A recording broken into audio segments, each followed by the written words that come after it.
Nous sommes 6 élèves du collège du 14e, situé dans la ville du Tampon, à l'île de la Réunion.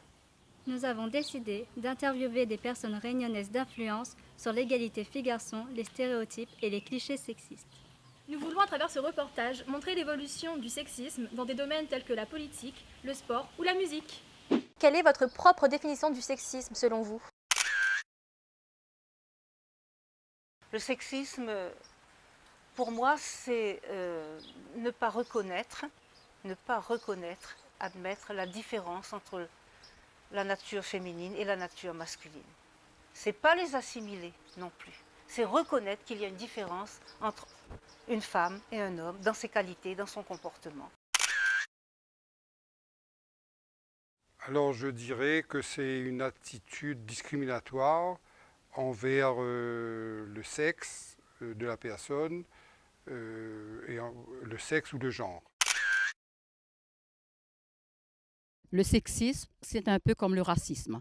À partir du moment où l'on commence à dire qu'un garçon est supérieur à une fille ou une fille supérieure à un garçon, on fait preuve de sexisme.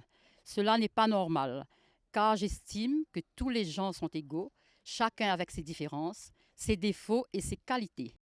Comment se traduit le sexisme dans le domaine de la musique?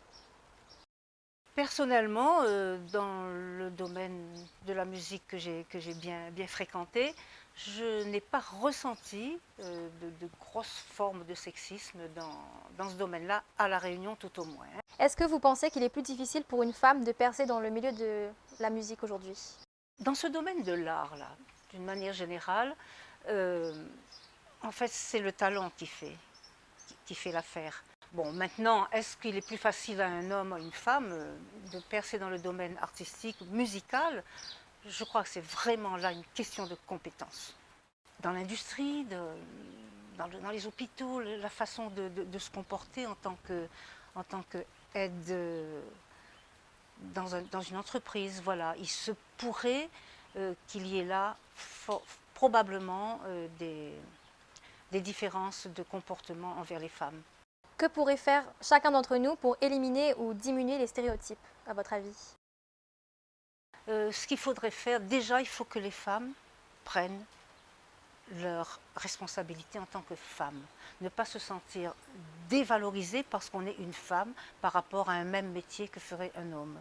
Quel est votre regard sur la place de la femme dans le monde politique aujourd'hui? La place de la femme aujourd'hui dans la politique est liée donc à son évolution dans l'histoire, à l'évolution sociale dans l'histoire. Très tôt, la femme a été considérée comme la maman et comme l'épouse, et qu'elle devait rester à la maison, et c'était le mari qui devait aller à l'extérieur travailler pour amener l'argent à la maison. Sachant qu'en 1947, 0,7% des femmes occupaient une place sur l'échiquier politique et 16% en 2011. Quel est votre avis sur cette évolution? Aujourd'hui, la femme existe en politique, mais quand on fait un comparatif en termes de quantité, on se rend bien compte que la femme est encore insuffisamment considérée sur l'échiquier politique. Cette évolution est très lente, trop lente.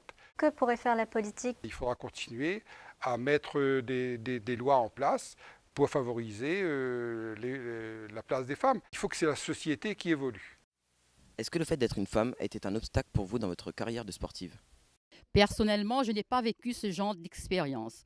Je prends l'exemple du sport où je me suis épanouie, la course à pied plus précisément, où j'ai toujours été soutenue par mes proches, mes amis et même des personnes que je ne connais pas. D'accord, donc vous n'avez jamais été exposé à des stéréotypes sexistes? Non, mais l'inverse s'est produit. Lorsque je courais ou que j'étais devant des athlètes masculins, certains d'entre eux qui étaient après moi dans la course se faisaient un peu chahuter. Est-ce que selon vous, les mentalités auraient changé aujourd'hui? Oui, ça commence à changer. À une certaine époque, on considérait dans presque tous les domaines que la femme était inférieure à l'homme. Aujourd'hui, les femmes ont beaucoup plus d'indépendance. De cette indépendance repose sur leur réussite personnelle pour que cette situation évolue.